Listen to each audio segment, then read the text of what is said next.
Hello friends, in today's lecture we are going to make a discussion on the one section of the magnetism and matter. In that especially we are going to make the discussion on magnetic moment. Students जैसे कि आप लोगों को पता होगा कि magnetic moment it is one of the very important point, बहुत important point होता है. As this is demo lecture, इस सेक्शन पे मैं यहाँ पे थोड़ा सा डिस्कशन करूँगा, इसमें आपको थोड़ा सा शॉर्टकट ट्रिक्स वगैरह बताऊँगा. देखिए students, magnetism and matter concept discuss करने के लिए कुछ फंडामेंटल्स कंसेप्ट आपको पता होंगे. ये बहुत ही बेसिक कंसेप्ट है, फिर भी मैं यहाँ पे वापस से एक बार एक्सप्लेन करता हूँ. मैग्नेटिज्म एंड मैटर के कंसेप्ट है. Here I am taking one bar magnet for discussion. ये बार मैग्नेट है. Now every magnet is having two poles, S pole and N pole. Now S pole and N pole के बीच में जो distance होता है उसको हम बोलते हैं magnetic length. It is magnetic length. It is denoted by 2L. Magnetic length is denoted by 2L, the distance between S pole and N pole of the bar magnet. Now ये जो दो poles होते हैं S pole and N pole, इनका एक pole strength भी होता है. जैसे कि S pole का पोल स्ट्रेंथ होता है -m एंड N pole का पोल स्ट्रेंथ होता है +m. So this pole strength is denoted by small m. Okay. Now ये पोल स्ट्रेंथ एंड ये मैग्नेटिक मोमेंट, ये दो बेसिक कंसेप्ट होता है. अब सबसे पहले पॉइंट मैं यहाँ पे डिस्कशन के लिए ले रहा हूँ, magnetic dipole moment. Magnetic dipole moment, yes, it is denoted by capital M. Magnetic dipole moment ये कैपिटल एम से रिप्रेजेंट किया जाता है.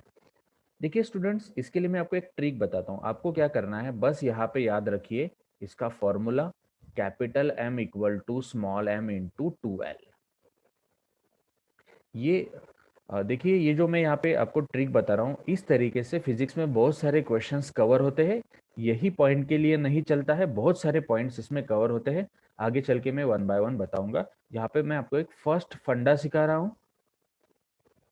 नाउ ये बस आपको फॉर्मूला याद रखना है. अगर आपने फॉर्मूला इसमें याद रखा तो आप इससे डेफिनेशन बना सकते हैं. बस इस फॉर्मूला को रीड कीजिए, आपका डेफिनेशन बन जाएगा. देखिए कैपिटल एम मतलब क्या है, magnetic dipole moment. Small M है पोल स्ट्रेंथ एंड 2L है मैग्नेटिक लेंथ. जैसे मैंने अभी बताया, दोनों के बीच में अगर मल्टीप्लीकेशन होगा तो उसको बोलना है प्रोडक्ट. एंड दोनों के बीच में अगर डिवीजन होगा, ओके, तो उसको हम instead of division I will call it as a ratio, या फिर उसको हम बोलते हैं पर यूनिट. Per unit. तो इससे हम बनाएंगे इसका definition.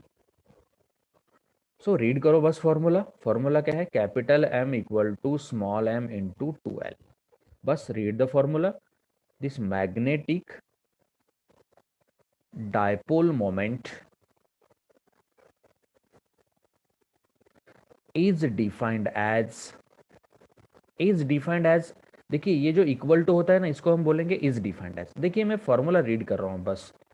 Capital M magnetic dipole moment equal to मतलब is defined as product of, multiplication का क्या बोलना है, प्रोडक्ट ऑफ किसका, pole strength and magnetic length. Pole strength and magnetic length. वो बन गया आपका डेफिनेशन. कुछ भी याद करने की जरूरत नहीं है आपको. सेकंड पॉइंट, आप इसमें फॉर्मूला लिख दीजिए, capital M equal to small M into 2L. इससे यूनिट बना दीजिए. मैग्नेटिक डायपोल मोमेंट का यूनिट मुझे निकालना है. ये पोल स्ट्रेंथ है, पोल स्ट्रेंथ का यूनिट होता है एम्पियर मीटर. ये मैग्नेटिक लेंथ है, लेंथ का यूनिट होता है ऑब्वियसली मीटर. उस हिसाब से ये बन जाएगा एम्पियर मीटर स्क्वायर. ये जो पोल स्ट्रेंथ होता है ना, उसका यूनिट होता है एम्पियर मीटर. ये बेसिक यूनिट आपको याद रखना है बस. एंड मैग्नेटिक लेंथ का यूनिट होता है मीटर. तो एम्पियर मीटर इंटू मीटर हो गया एम्पियर मीटर का स्क्वायर. इसके डायमेंशन निकालना है. कैसे निकालना है, एम्पियर मतलब करंट है, कितनी बार है करंट, एक बार, सो 1 इन करंट।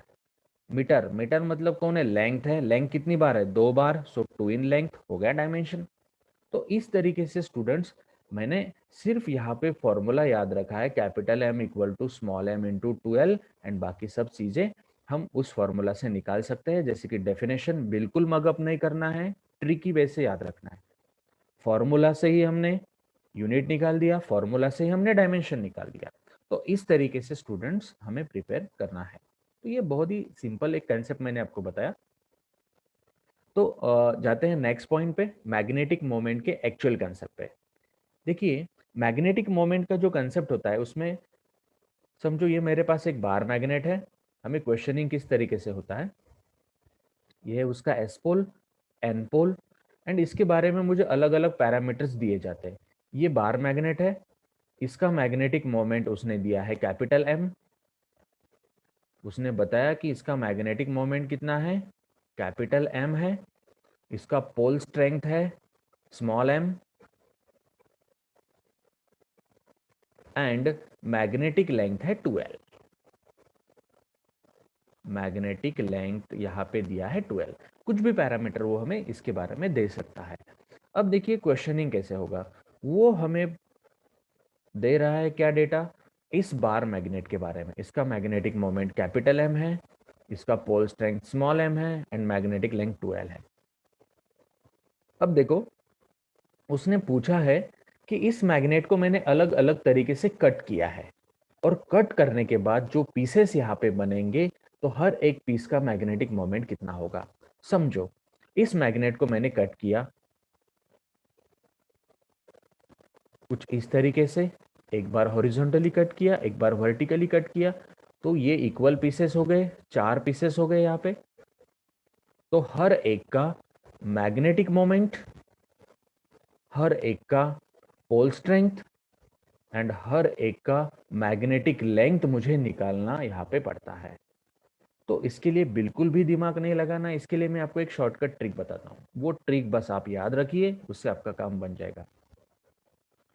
ओके, इसके लिए मैं आपको 3 फॉर्मूले बताता हूँ, वो बस आप याद रखो। जब आपको मैग्नेटिक मोमेंट निकालना होता है पीस का, तो मैग्नेटिक मोमेंट जो होगा पीस का, मैं उसको बोलता हूँ एम डैश।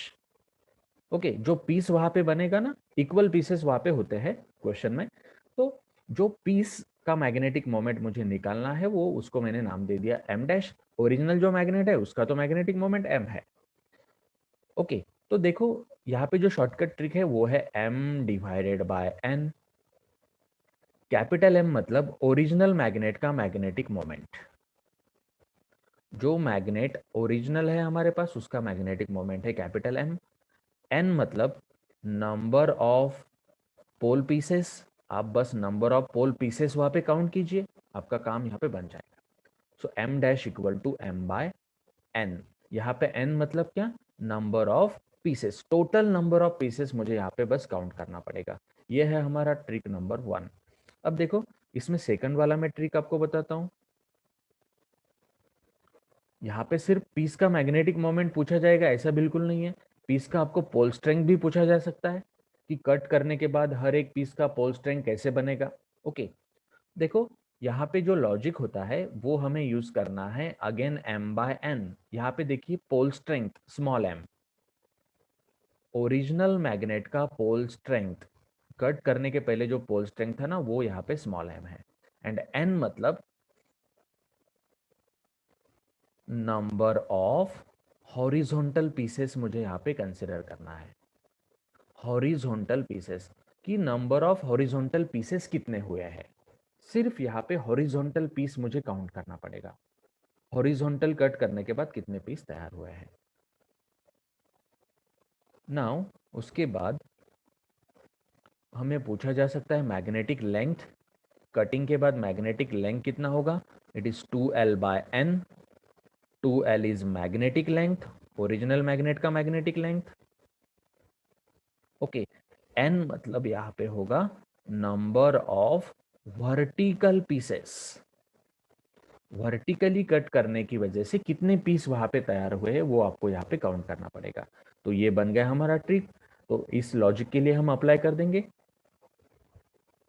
ओके, देखो हर एक, समझो ये पीस है या फिर कोई भी पीस का आप मैग्नेटिक मोमेंट निकाल सकते हैं यहाँ पे।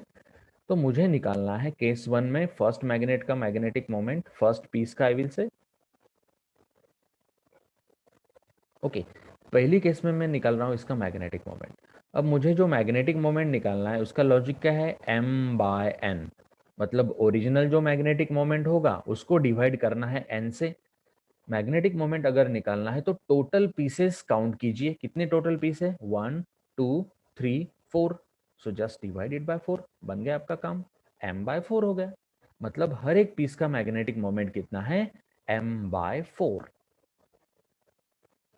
नाउ केस 2 में अगर उसने पूछा है कि हर एक पीस का पोल स्ट्रेंथ निकालिए, पोल स्ट्रेंथ निकालना है मतलब m dash equal to m/n। Okay, अब देखिए ओरिजिनल मैग्नेट का मैग्नेट पोल स्ट्रेंथ कितना है, m है। नंबर ऑफ पीसेस, यहाँ पे नंबर ऑफ पीसेस कौन से काउंट करना है, हॉरिजॉन्टल कटिंग की वजह से जो पीसेस हुए हैं वो मुझे यहाँ पे काउंट करना है। अब देखिए मैंने मैग्नेट को कितनी बार कट किया हॉरिजॉन्टली, एक ही बार कट किया है। याद रखिए जब मैं मैग्नेट को हॉरिजॉन्टली कट करता हूँ ना तभी पोल स्ट्रेंथ अफेक्ट होता है। जब मैं मैग्नेट को वर्टिकली कट करता हूँ ना, पोल स्ट्रेंथ को कुछ भी फर्क नहीं पड़ता है। तो horizontal cutting affects the pole strength. अब देखिए मैंने मैग्नेट को हॉरिजॉन्टली कट किया है, कितने पीसेस हुए हॉरिजॉन्टल कटिंग की वजह से, ये ऊपर वाला एक हुआ है एंड ये नीचे वाला एक, ऐसे दो ही पीसेस हुए हैं हॉरिजॉन्टल कटिंग की वजह से। याद रखिए हॉरिजॉन्टल कटिंग की वजह से दो पीस हुए हैं। सो इट इज m/2 आ गया। मतलब पोल स्ट्रेंथ कितना आएगा, हर एक पीस का m/2, हर एक पीस का, मतलब इसका भी m/2, इसका भी m/2, इसका भी m/2 एंड इसका भी m/2। ओके, क्योंकि वर्टिकल कटिंग पोल स्ट्रेंथ को अफेक्ट नहीं करता है, हॉरिजॉन्टल कटिंग ही पोल स्ट्रेंथ को अफेक्ट करता है। नाउ मैग्नेटिक लेंथ के बारे में देखेंगे यहाँ पे। It is 2l/n। 2l मतलब ओरिजिनल मैग्नेटिक लेंथ, n मतलब number of vertical pieces. So 2l जैसे कि वैसे रहेगा, n number of vertical pieces. अब देखिए वर्टिकल कटिंग की वजह से, एक ही बार वर्टिकल कटिंग किया है तो वर्टिकल कटिंग की वजह से कितने पीस तैयार हुए हैं, ये फर्स्ट वाला एंड ये सेकंड वाला। सो इट इज डिवाइडेड बाय 2 आएगा यहाँ पे। तो ये आ गया हर एक पीस का मैग्नेटिक लेंथ। तो ये शॉर्टकट ट्रिक होता है जिससे आप magnetic moment, pole strength and magnetic length चुटकियों में फाइंड आउट कर सकते हैं। This is the shortcut trick to find out the magnetic moment after cutting. अब देखिए कोई भी प्रॉब्लम आप इसमें ट्राई कर सकते हैं ये ट्रिक यूज करके। एक मैग्नेट है समझिए, ओके, इस मैग्नेट को मैंने कुछ इस तरीके से कट कर दिया और इस तरीके से कट कर दिया। ओके, नाउ यहाँ पे आप जो ओरिजिनल मैग्नेट था उसका magnetic moment m, pole strength small m, magnetic length 2l। Okay, इस मैग्नेट को हमने कट कर दिया। यहाँ पे आपको वैल्यूज भी दिए जा सकते हैं, वैल्यूज भी दिए तो भी डरना नहीं है, वही लॉजिक है हमारा। चलिए मैग्नेटिक मोमेंट इसका फाइंड आउट कर देते हैं। 1 2 3 4 5 6 7 8, कितने पीसेस है, टोटल 8 है। सो m/8 बनेगा हर एक पीस का मैग्नेटिक मोमेंट। पोल स्ट्रेंथ कितना आएगा, m डैश m/n। अब देखिए मुझे पोल स्ट्रेंथ, हॉरिजॉन्टल कटिंग ही पोल स्ट्रेंथ को अफेक्ट कर सकता है। मतलब हॉरिजॉन्टल कटिंग की वजह से दो पीसेस हो गए, ये ऊपर वाला एक, ये नीचे वाला एक, मतलब ये आएगा pole strength m/2। Magnetic length कैसे अफेक्ट होगा यहाँ पे, वर्टिकल कटिंग कितने बार हुआ है, देखिए कितने पीसेस तैयार हुए, 1 2 3 4। सो ये आ गया 2l/4। देखिए इस तरीके से स्टूडेंट्स नीट जेई में हमें चुटकियों में करना पड़ता है।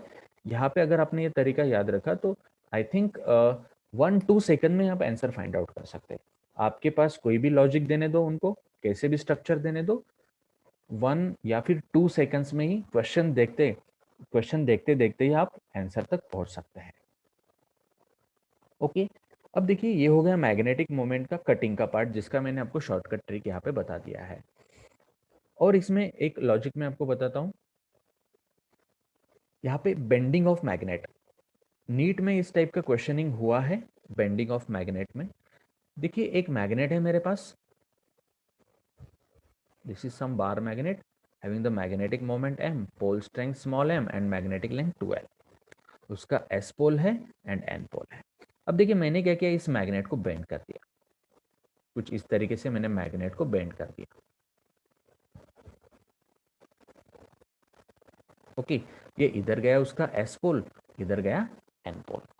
नाउ ये जो बेंडिंग किया है यहाँ पे एंगल है थीटा। देखिए स्टूडेंट्स, इसका भी मैं आपको ट्रिक बताने वाला हूँ, आप कंसेप्ट ध्यान से सुनिए। यहाँ पे दो मैग्नेट्स नहीं है, एक ही मैग्नेट है, उसी मैग्नेट को मैंने बेंड कर दिया है। अब देखिए मैग्नेट बेंड हो गया मतलब मैग्नेटिक मोमेंट चेंज होगा, क्योंकि capital M equal to small M into 2L होता है। मैग्नेट बेंड हो गया मतलब पोल स्ट्रेंथ चेंज नहीं होगा, पर मैग्नेटिक लेंथ तो चेंज होगा ना। तो उस हिसाब से यहाँ पे मैग्नेटिक डायपोल मोमेंट मैग्नेट का चेंज होगा। नाउ इसका एक ट्रिक मैं आपको बताता हूँ, it is M dash equal to M sine theta by 2। इसका एक छोटा सा रिलेशन है, वो भी हम आगे चल के डिस्कस करेंगे, पर ये ट्रिक आप यहाँ पे याद रखिए, इससे आपका काम बन जाता है। आप कोई भी प्रॉब्लम रहने दो, इसको आसानी से सॉल्व कर सकते हैं। Now M dash equal to M sine theta by 2, ये एक्चुअली ये डायग्राम एंड ये फॉर्मूला हमारा ट्रिक है, ये बस आपको याद रखना है दोनों। इसमें कुछ भी उसको पूछने दो, कोई भी टाइप का क्वेश्चन पूछने दो, आप इसको आराम से सॉल्व कर सकते हैं। ओके, इसमें देखते हैं अलग अलग केसेस कैसे पूछे जाते हैं या फिर एग्जाम में पूछे गए हैं। समझो यहाँ पे एंगल दिया है,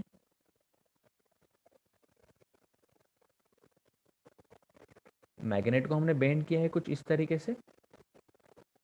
ओके, एंड एंगल दिया है समझो 45 degree, S pole N pole. तो इस केस में मैग्नेट का मैग्नेटिक मोमेंट कितना होगा, बस इसको सिंप्लीफाई करना है आपको। ओके, इसमें एक देखिए क्या करना है, M dash equal to M sine 45 divided by 2, whatever it में भी जो कुछ भी आएगा वहां पे बस आपको इसको सिंप्लीफाई करना है। इसमें जो कॉमन क्वेश्चन है जो एग्जाम में हमेशा पूछा गया है इस टाइप का, वो मैं यहाँ पे ले लेता हूँ। एक मैग्नेट है, इसको मैंने बेंड कर दिया एल शेप में। ओके, ये है उसका एस पोल, ये है उसका एन पोल, और इस तरीके से मैंने इसको बेंड कर दिया। ओके, तो यहाँ पे बेंड करने के बाद मैग्नेटिक मोमेंट कितना होगा, ओरिजिनल मैग्नेटिक मोमेंट तो एम है ना, तो बेंड करने के बाद मैग्नेटिक मोमेंट चेंज होगा। तो ये ट्रिक हमारा यहाँ पे चलता है। क्या करना है मुझे, M dash equal to M sine theta by 2 कर दो। ओरिजिनल मैग्नेट का मैग्नेटिक मोमेंट कितना था, एम, ये sine as it is 90 divided by 2। Okay, now so it is M sine of 45 degree. So ये एम डैश कितना बनेगा, M dash equal to M sine 45, देख लो बस यहाँ पे वैल्यू रख दो, आई थिंक ये आता है 1/√2। तो ये मैग्नेटिक मोमेंट हो गया कितना, एम डिवाइडेड बाय √2। इस मैग्नेट का मैग्नेटिक मोमेंट कितना हो गया, एम डिवाइडेड बाय √2। तो इस तरीके से कुछ भी एंगल देने दो उनको, एक मैग्नेट है उसको कैसे भी बेंड करने दो, एस पोल एन पोल, यहाँ पे देगा समझो 60 डिग्री, तो यही लॉजिक चलेगा।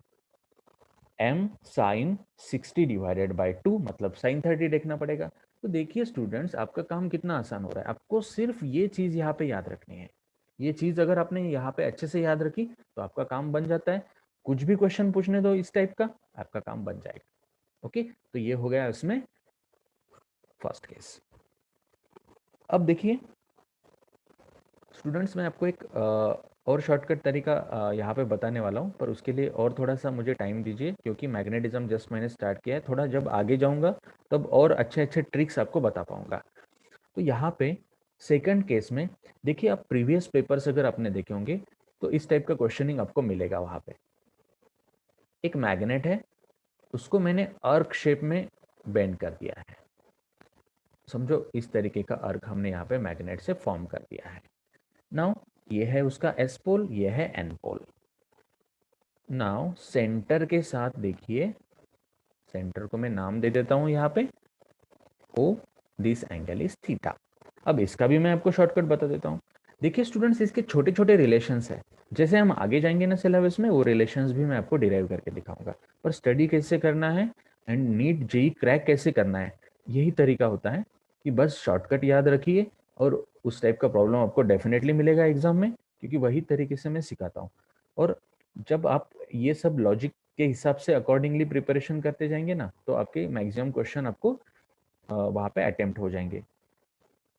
ना यहाँ पे आपको बस इसका लॉजिक याद रखना है कि मेरे पास एक ओरिजिनल मैग्नेट था जिसका मैग्नेटिक मोमेंट था m, पोल स्ट्रेंथ था स्मॉल m, मैग्नेटिक लेंथ था 2l। ओके, अब उसको मैंने इस तरीके से आर्क शेप में कन्वर्ट कर दिया है। इसका लॉजिक है 2m sine theta by 2, okay, divided by theta. बस याद रखिए यहाँ पे ये जो थीटा होता है ना, ये रेडियन में लेना पड़ता है। इसका इक्वेशन है, वो भी हम आगे चल के डिराइव कर देंगे। नाउ यहाँ पे देखिए m dash equal to 2m sine theta by 2 divided by theta. तो इस तरीके से आर्क बनाने दो उनको, कैसे भी आर्क बनाने दो, कुछ भी एंगल वहां पे बनाने दो, बस हमें वहां पे वो एंगल, पर्टिकुलर एंगल पुट करते हुए जाना है। समझो यहाँ पे उसने आर्क बना दिया कुछ इस तरीके का, यहाँ पे एंगल है 60 डिग्री आपका, या फिर कोई और बड़ा एंगल है, कोई भी एंगल रह सकता है, एस पोल एन पोल। बस यहाँ पे आप मैग्नेटिक मोमेंट के लिए ये लॉजिक यूज कीजिए, M dash equal to 2m sine sine 60 divided by 2 divided by this theta. Theta आपको लेना पड़ेगा रेडियन में, π/3 आएगा। ओके, इस टाइप का एक कॉमन प्रॉब्लम हम यहाँ पे डिस्कशन के लिए लेते हैं। ये क्वेश्चन भी पूछा है एग्जाम में, आप देख सकते हैं। समझो आर्क बना दिया उसने कुछ इस ढंग से, ऐसा एक आर्क बना दिया, एस पोल एन पोल। अब देखिए यहाँ पे एंगल कितना हो गया, 180 डिग्री ना, यहाँ पे एंगल कितना है, 180 डिग्री है। नाउ यहाँ पे मैग्नेटिक मोमेंट कितना होगा, m dash equal to 2m sine 180 by 2, मतलब ये आएगा यहाँ पे 90। देखिए 180 बाई 2 में डायरेक्टली यहाँ पे लिख रहा हूँ, ये आएगा 90। एंड ये 180 कितना होता है रेडियन में, ये होता है पाई। साइन 90 कितना होगा, साइन 90 हो जाएगा 1, सो it is 2m divided by pi. Okay, इसको ऐसे भी लिख सकते हैं ना, 2m divided by pi. So 2m divided by pi, pi is 22/7 ना, 22/7, 7 गया ऊपर, सो it is 7m divided by 11। Okay, ये ऑप्शन में जनरली दिया होता हुआ रहता है। अब देखिए प्रीवियस ईयर पेपर यही क्वेश्चन पूछे गए हैं एग्जाम्स में, तो इस ढंग से, इस ट्रिकी वे से आपको इनको याद रखना है। देखिए मैंने ज्यादा कुछ नहीं बताया स्टूडेंट्स, ये एक ट्रिक बताया आपको, एक ट्रिक बस याद रखना है आपको, और यहाँ पे ये और एक ट्रिक बताया। सो ये ट्रिकी वे से जाइए, बस आपका काम आसान होते जाएगा। Physics is the subject which we should learn by the tricky way. और एक ट्रिक सिखा देता हूँ आपको, इस तरीके का भी क्वेश्चनिंग होता है एग्जाम में। देखिए इस ट्रिक में आपको याद रखना है कि जो मैग्नेटिक मोमेंट होता है, समझो ये है एस पोल, ये है N pole. I am talking, आज के लेक्चर में मैं बस मैग्नेटिक मोमेंट के बारे में बात कर रहा हूँ, आई am talking about the magnetic moment. Okay, so magnetic moment का डायरेक्शन क्या होता है, मैग्नेटिक मोमेंट का जो डायरेक्शन होता है ना, it is always from S pole towards the N pole. अब तक के जो क्वेश्चन थे उसमें हमने मैग्नेटिक मोमेंट के बारे में देखा है, ओके, पर वहां पे सिंगल ही मैग्नेट था और उस मैग्नेट को हमने बेंड किया या फिर कट किया। एक केस में हमने कट किया, दूसरी केस में हमने बेंड किया, आर्क शेप में बेंड किया है। ओके, तो यहाँ पे एक्चुअली इस ट्रिक में वैसा फंडा नहीं है। यहाँ पे याद रखिए magnetic moment is always directed from S pole towards the N pole. यहाँ पे एक सिस्टम दिया जाता है और इस सिस्टम का हमें मैग्नेटिक मोमेंट निकालना होता है। देखिए एक मेरे पास बार मैग्नेट है, एस पोल एन पोल, इसके बाजू में मैंने और एक दूसरा बार मैग्नेट रख दिया, एस पोल एन पोल। तो इस सिस्टम का टोटल मैग्नेटिक मोमेंट कितना होगा, समझो इस मैग्नेट का मैग्नेटिक मोमेंट है m1 एंड इस मैग्नेट का मैग्नेटिक मोमेंट है m2। तो देखिए इस सिस्टम का मैग्नेटिक मोमेंट कितना होगा। जब हमें इस तरीके से क्वेश्चनिंग किया जाता है तो इसमें एक शॉर्टकट ट्रिक मैं आपको बताता हूँ। जो सिस्टम हमें दिया जाता है उसके बस मैग्नेटिक मोमेंट आप ड्रॉ कीजिए, S2n, मतलब इस दिशा में आएगा S2n। इसका भी ड्रॉ कीजिए, S2n इस दिशा में आएगा। अब दोनों का दिशा डायरेक्शन सेम है ना, m1 एंड m2, तो दोनों का एडिशन कर दो, m1 प्लस m2, मतलब इस सिस्टम का मैग्नेटिक मोमेंट जो है m, वो कितना आएगा, m1 प्लस m2। अगर दोनों के मैग्नेटिक मोमेंट सेम होंगे तो इसको मैं m डैश बोलता हूँ। अगर दोनों के मैग्नेटिक मोमेंट सेम होंगे तो m प्लस m, मतलब ये m डैश कितना हो जाएगा, m डैश हो जाएगा 2m। बस दोनों का मैग्नेटिक मोमेंट ड्रॉ करो, दोनों का डायरेक्शन सेम होगा तो एडिशन करो। ओके, अब देखो ऐसा हुआ तो अगर दो बार मैग्नेट दिए हैं, s pole n pole, now this one again n pole s pole, बस मेरा ट्रिक फॉलो करो, s to the n magnetic moment draw कर दो, m1 बोलता हूं इसको, s to the n, s to the n इसको बोलता हूं m2, इसका डायरेक्शन उल्टा है, मतलब m1 and m2 opposite direction में, मतलब सिस्टम का मैग्नेटिक मोमेंट कितना हो जाएगा, m1 माइनस m2 हो जाएगा। अगर दोनों के मैग्नेटिक मोमेंट इक्वल बोला तो m माइनस m, फिर मैग्नेटिक मोमेंट हो जाएगा 0। तो स्टूडेंट्स इस तरीके से आपको ये कंसेप्ट यहाँ पे अटेम्प्ट करना है, ये प्रॉब्लम इस तरीके से आपको यहाँ पे सॉल्व करने पड़ते हैं। देखिए मैं कुछ भी फॉर्मूला याद नहीं रख रहा हूँ, कुछ भी लॉजिक यहाँ पे हम अप्लाई नहीं कर रहे हैं, बस शॉर्टकट ट्रिक फॉलो करते जा रहे हैं, फॉलो करते जा रहे हैं। ओके, अब देखिए एक के ऊपर एक मैग्नेट रखा है, आजू बाजू में भी रख सकते हैं ना, एस पोल एन पोल, इसके बाजू में रख दिया, S pole N pole, magnetic moment है इसका m1, इसका मैग्नेटिक मोमेंट है m2, दोनों का डायरेक्शन सेम है, s2n, बस हो गया m1 प्लस m2, दोनों अगर अपोजिटली डायरेक्टेड है s n n s, magnetic moment draw करो, m1 कैसे आएगा s to the n, m2 कैसे आएगा s टू द n, दोनों अपोजिट है, सो m1 माइनस m2 आएगा। साइड बाय साइड रखो या फिर एक के ऊपर एक रखो, इस तरीके से हमें मैग्नेटिक मोमेंट यहाँ पे फाइंड आउट करने पड़ते हैं। ये बहुत ही सिंपल तरीका हो गया। इसमें ऐसा भी पूछा जाता है, एक मैग्नेट है, इंक्लाइन रखा हुआ है हमने, एस पोल है, एन पोल है, और एक दूसरा मैग्नेट है उसके साथ,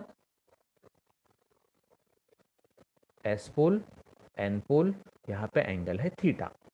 तो ये सिस्टम का मैग्नेटिक मोमेंट कितना है। अब देखिए दोनों सेम डायरेक्शन में नहीं है, अपोजिट डायरेक्शन में भी नहीं है, दोनों इंक्लाइन है, तो यहाँ पे एक्चुअली हम वेक्टर का रूल यूज करते हैं, रिजल्टेंट का। आपको पता होगा आर इक्वल टू क्या होता है, under root P square plus Q square plus 2pq cos of theta.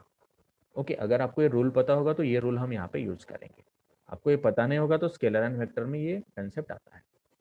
देखिए एस टू द एन, इसका मैग्नेटिक मोमेंट है m1, S to the N इसका मैग्नेटिक मोमेंट है m2, और दोनों के बीच में इंक्लिनेशन है थीटा। तो यहाँ पे रिजल्टेंट मैग्नेटिक मोमेंट कितना मिलेगा, m इक्वल टू, या फिर m डैश बोलता हूँ, अंडर रूट m1 का स्क्वायर प्लस m2 का square plus 2m1 m2 cos of theta. Okay, बस m1 का वैल्यू रख दो, m2 का वैल्यू रख दो, दोनों का इंक्लिनेशन रख दो, आपका आंसर आ जाएगा। अगर m1 equal to m2 equal to m होगा तो मतलब दोनों के मैग्नेटिक मोमेंट अगर इक्वल होंगे तो m डैश इक्वल टू क्या आएगा, m का स्क्वायर प्लस m का स्क्वायर प्लस 2m का square into cos of theta. बस इसको आगे चल के सिंप्लीफाई करते जाइए, आपका आंसर यहाँ पे आ जाएगा। तो यहाँ पे ये आगे का पार्ट आप ऑन द स्पॉट मैनिपुलेट कर सकते हैं, इसको आप अकॉर्डिंगली सॉल्व कर सकते हैं। यहाँ पे और सिंप्लीफिकेशन पॉसिबल है, पर मैं यहाँ पे नहीं बताता हूँ, क्योंकि देखिए यहाँ पे 2m square plus 2m square हो जाएगा, यहाँ पे कर देता हूँ, अंडर रूट ये 2m square plus 2m square cos of theta. Okay, so m dash equal to, इसको 2m स्क्वायर को कॉमन लीजिए एंड बाकी का पार्ट आप सॉल्व कर सकते हैं। पर ये पार्ट आपको नहीं याद रखना है बिल्कुल भी, आपको बस ये लॉजिक यहाँ पे याद रखना है। ओके, अगर डायरेक्शन चेंज हो गया तो समझो यहाँ पे s टू द n है, यहाँ पे n टू द s आ गया, तो सिर्फ चेंज आएगा कुछ ऐसे, m dash equal to under root m1 का स्क्वायर प्लस m2 का square plus 2m1 m2 cos of theta. ये हमारा पहला फॉर्मूला है। ओके, एज इट इज लिखा, बस यहाँ पे ये प्लस निकाल दो, यहाँ पे माइनस रख दो, बन गया आपका next logic. Okay, s to the n, n to the s, इस तरीके से डायरेक्शन अगर चेंज हुआ तो, डायरेक्शन चेंज हुआ SN नहीं रहा, SNNS हो गया, तो बस यहाँ पे माइनस प्लेस कर दो। और इसमें एक शॉर्टकट एंड लास्ट ट्रिक मैं आपको बताता हूँ स्टूडेंट्स, जिसमें डायग्राम देख के आप आंसर फाइंड आउट कर सकते हैं। समझो दो मैग्नेट्स रखे हैं, ये है एस पोल एन पोल, उसके साथ और एक मैग्नेट रखा है incline, S pole N pole. इसका मैग्नेटिक मोमेंट m है, इसका भी मैग्नेटिक मोमेंट m है। ओके, नाउ और एक मैग्नेट यहाँ पे रखा है, एस पोल एन पोल, उसके साथ और एक मैग्नेट रखा है, एस पोल एन पोल। और एक अरेंजमेंट यहाँ पे है, S pole N pole, S pole N pole. अब आपको पूछा गया, नीट में पूछा है इस टाइप का क्वेश्चन, आप प्रीवियस पेपर्स देख सकते हैं, नीट में पूछा है। तो इसके लिए मैं आपको एक शॉर्टकट ट्रिक बताता हूँ। क्या करना है, डायग्राम देख के आंसर निकालना है, कुछ भी सॉल्व नहीं करना है। ओके, देखिए इस टाइप के क्वेश्चन में ऑब्वियसली 4 ऑप्शंस होते हैं और एक अरेंजमेंट आप कंसिडर कर लीजिए। नाउ और एक अरेंजमेंट में दे देता हूँ यहाँ पे, एस पोल एन पोल, या फिर आप कोई भी अरेंजमेंट यहाँ पे कंसिडर कर सकते हैं, एस एन ऑलरेडी लिया है, ये एन एस लेता हूँ। तो डायग्राम मैटर नहीं करता है, यहाँ पे ट्रिक मैटर करता है। देखो दो मैग्नेट दिए जाएंगे, जितना बड़ा एंगल दो मैग्नेट के बीच में जितना बड़ा एंगल होगा उतना छोटा मैग्नेटिक मोमेंट होगा, स्मॉल एम, उतना स्मॉल एम। इस टाइप के क्वेश्चन में क्या पूछा जाता है कि आपके पास 4 सेटअप दिए हैं, option A B C D like this. तो कौन से केस में मैग्नेटिक मोमेंट सबसे बड़ा होगा या फिर कौन से केस में मैग्नेटिक मोमेंट सबसे छोटा होगा। तो दो मैग्नेट के बीच में जितना बड़ा एंगल होता है ना, तो मैग्नेटिक मोमेंट उतना छोटा होता है। एंड दो मैग्नेट के बीच में जितना छोटा एंगल होता है उतना मैग्नेटिक मोमेंट बड़ा होता है।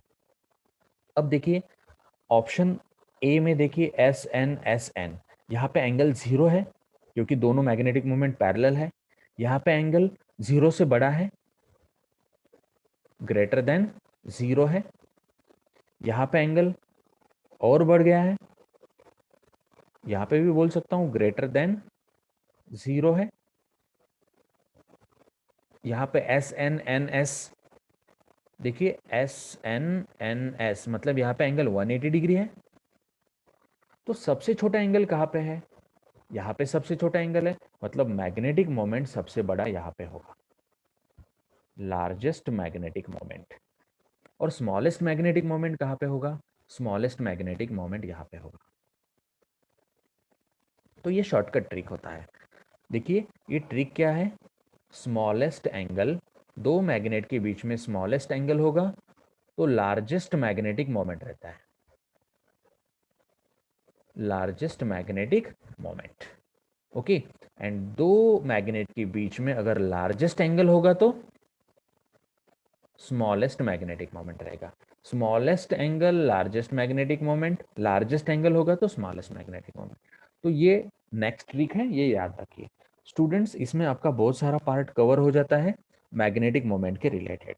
ओके, ये हो गया concept about the bar magnet. अब देखिए अगर मेरे पास बार मैग्नेट नहीं है, अगर बार मैग्नेट है तो मैग्नेटिक मोमेंट का फॉर्मूला है हमारा capital M equal to small m into 2L। अगर मेरे पास बार मैग्नेट नहीं है, मेरे पास एक कॉइल है, करंट कैरिंग कॉइल है, एक कॉइल है जिसके नंबर ऑफ टर्न्स है n। ओके, और इसमें से करंट फ्लो हो रहा है I। तो उस केस में मैग्नेटिक मोमेंट कैसे निकालना है, उस केस में मैग्नेटिक मोमेंट हम निकालते हैं M इक्वल टू NIA से। ओके, याद रखो अगर बार मैग्नेट वर्ड आया तो capital M equal to small m into 2L। अगर कॉइल वर्ड आया प्रॉब्लम में या फिर करंट वर्ड आया, ओके, या फिर करंट कैरिंग कंडक्टर वर्ड आया, तो मैग्नेटिक मोमेंट हम capital M equal to small m into 2L से नहीं निकाल पाते हैं। उसके लिए हमें यूज करना पड़ता है capital M equal to NIA। अब देखो कॉइल अगर होगा तो उसके नंबर ऑफ टर्न्स दिए जाएंगे, अगर स्ट्रेट कंडक्टर होगा तो उसके लिए n का वैल्यू होता है हमेशा 1। तो ये फॉर्मूला बनेगा कुछ इस तरीके से, I A because n equal to 1 for the straight conductor. Straight conductor के लिए n कितना हो जाएगा, 1 हो जाएगा। अब देखिए इसको मॉडिफाई कर सकते हैं according to the type of problem. अगर एन आई ए दिया है तो आप इसको इजीली सॉल्व कर दीजिए, खत्म कर दीजिए।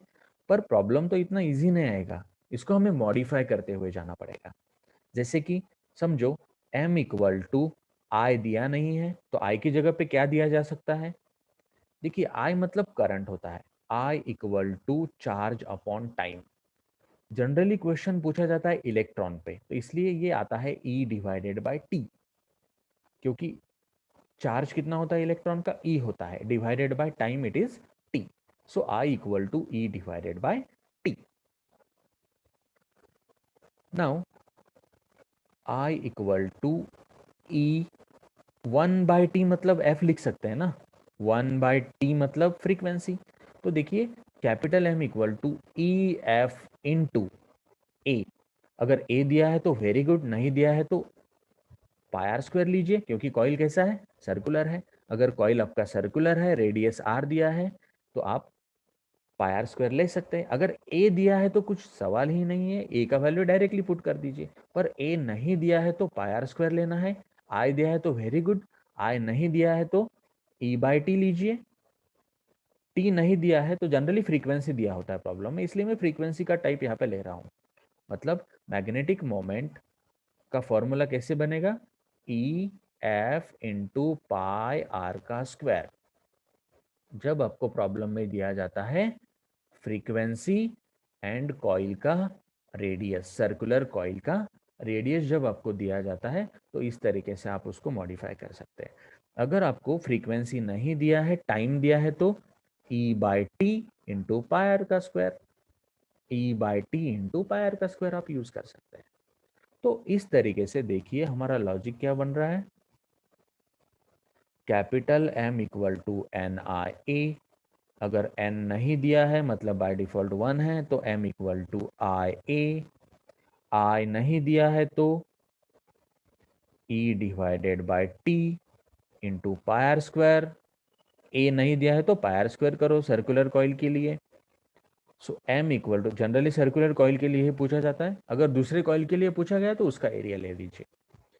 टाइम नहीं दिया है तो फ्रीक्वेंसी लीजिए, E F into pi R का स्क्वायर। तो इस तरीके से मैग्नेटिक मोमेंट अलग अलग तरीके से आप मॉडिफाई कीजिए। बस आपको याद क्या रखना है students, m equal to N I ए।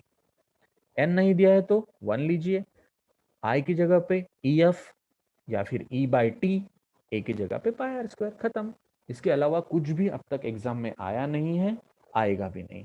तो इस लेवल तक आपको मैग्नेटिक मोमेंट को अच्छे से प्रिपेयर करना है। और एक कंसेप्ट पूछा जाता है magnetic moment of revolving electron, it is capital M equal to N I A. एक इलेक्ट्रॉन है, ऑर्बिट में घूम रहा है, ऑर्बिट का रेडियस है r, इलेक्ट्रॉन का चार्ज है e, टाइम ले रहा है t। तो उस केस में मैग्नेटिक मोमेंट निकालने के लिए हम यूज करते हैं EVR/2। ओके, और एक रिलेशन है, ये फॉर्मूला कब चलता है, सिर्फ इलेक्ट्रॉन के लिए। अगर आपको पूछा गया मैग्नेटिक मोमेंट ऑफ इलेक्ट्रॉन निकालिए तो ये फॉर्मूला हमें यूज करना पड़ेगा।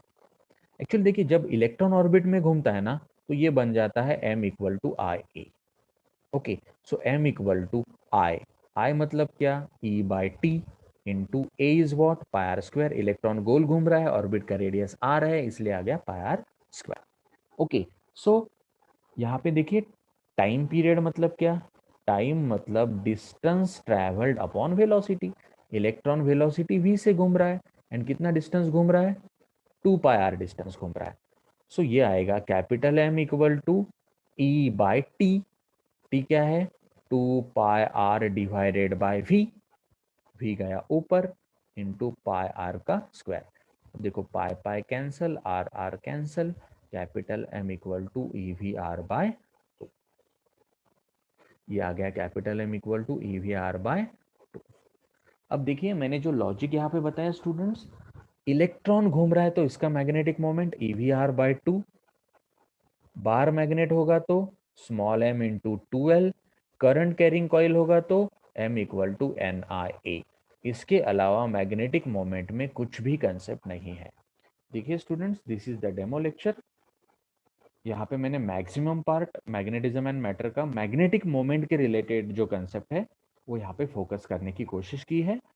ओके, और मुझे ज़्यादा टाइम मिला एक्सप्लेनेशन के लिए, तो मैं और ये सब कंसेप्ट आपको अच्छे से इलेबरेट कर पाऊंगा। तो thank you very much. See you in the next lecture. Have a nice day. Thank you very much.